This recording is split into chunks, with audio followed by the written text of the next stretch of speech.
ಮಾಜಿ ಪ್ರಧಾನಿಗಳು ಹಾಗೂ ಮಾಜಿ ಮುಖ್ಯಮಂತ್ರಿ ಕುಮಾರಸ್ವಾಮಿ ಅವರ ವಿಚಾರವನ್ನ ಇಟ್ಕೊಂಡು ಅವಹೇಳನ ಮಾಡಲಾಗ್ತಾ ಇದೆ ಅನ್ನುವಂತ ಹಿನ್ನೆಲೆಯಲ್ಲಿ ಕಾಂಗ್ರೆಸ್ ಕಾರ್ಯಕರ್ತರು ಹಾಗೂ ಮುಖಂಡರ ವಿರುದ್ಧ ಜೆಡಿಎಸ್ ಪಕ್ಷದ ಮುಖಂಡರು ಕೆಲ ಹೊತ್ತುಗಳಲ್ಲಿ ಪೊಲೀಸ್ ಆಯುಕ್ತರಿಗೆ ದೂರನ್ನ ಕೊಡೋ ನಿರ್ಧಾರವನ್ನ ಮಾಡಿದ್ದಾರೆ. ದೇವೇಗೌಡರ ಕುಟುಂಬದ ವಿರುದ್ಧ ಜೆಡಿಎಸ್ ಮುಖಂಡರಿಂದ ಈಗಾಗಲೇ ದೂರು ಕೂಡ ದಾಖಲಾಗಿದೆ. ಈ ಸಂಬಂಧಿತವಾಗಿ ಕಾಂಗ್ರೆಸ್ ಕಾರ್ಯಕರ್ತರ ವಿರುದ್ಧ ಪೊಲೀಸ್ ಆಯುಕ್ತರಿಗೆ ದೂರನ್ನ ಕೊಟ್ಟಿದ್ದಾರೆ ಜೆಡಿಎಸ್ ಮುಖಂಡರು.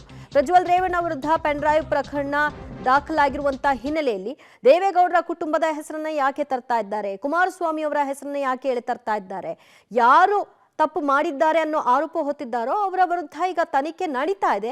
ಆ ತನಿಖೆಯ ರಿಪೋರ್ಟ್ ಬರಲಿ. ಅದಕ್ಕೂ ಮುಂಚಿತವಾಗಿಯೇ ಇನ್ನೊಬ್ಬರ ತೇಜೋವಧೆ ಯಾವ ಒಂದು ಕಾರಣಕ್ಕಾಗಿ ಮಾಡ್ತಾ ಇದ್ದಾರೆ ಅಂತ ಈ ದೂರನ್ನ ದಾಖಲು ಮಾಡಲಾಗಿದೆ.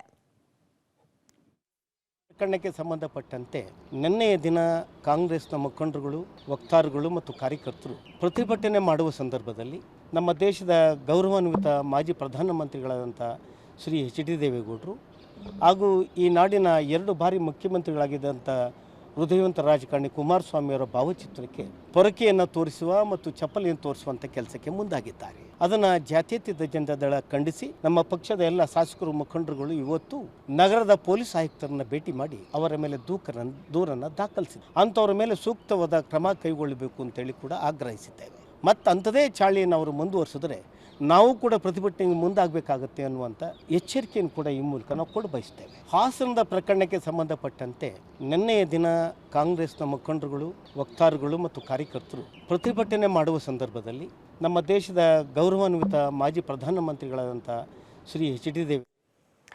ದೇವೇಗೌಡರ ಒಂದು ವಯಸ್ಸು ಮತ್ತು ಅವರ ಒಂದು ವರ್ಚಸ್ಸು ಇದೆಲ್ಲವನ್ನು ಕೂಡ ಗಮನಿಸಿಕೊಂಡು ಅವರಿಗೆ ಕೊಡಬೇಕಾದಂಥ ಗೌರವವನ್ನು ಕೊಡಬೇಕು. ಆದರೆ ಅದರ ಹೊರತಾಗಿ ಒಬ್ಬರ ವಿರುದ್ಧವಾಗಿ ಕೇಸ್ ದಾಖಲಾಗಿದ್ರೆ ದೇವೇಗೌಡರ ಹೆಸರು, ಕುಮಾರಸ್ವಾಮಿ ಅವರ ಹೆಸರನ್ನ ಯಾಕೆ ಇಲ್ಲಿ ಎಳೆತರಲಾಗ್ತಾ ಇದೆ, ಯಾಕೆ ಅವರನ್ನ ತೇಜೋವಧೆ ಮಾಡಲಾಗ್ತಾ ಇದೆ, ಇದು ಸರಿಯಾದಂತಹ ಕ್ರಮ ಅಲ್ಲ ಅನ್ನುವಂಥ ಹಿನ್ನೆಲೆಯಲ್ಲಿ ಅವರ ವಿರುದ್ಧ ನಡೀತಾ ಇರುವಂತಹ ಪ್ರತಿಭಟನೆಯನ್ನು ಖಂಡಿಸಿ ದೂರನ್ನ ದಾಖಲು ಮಾಡಲಾಗಿದೆ.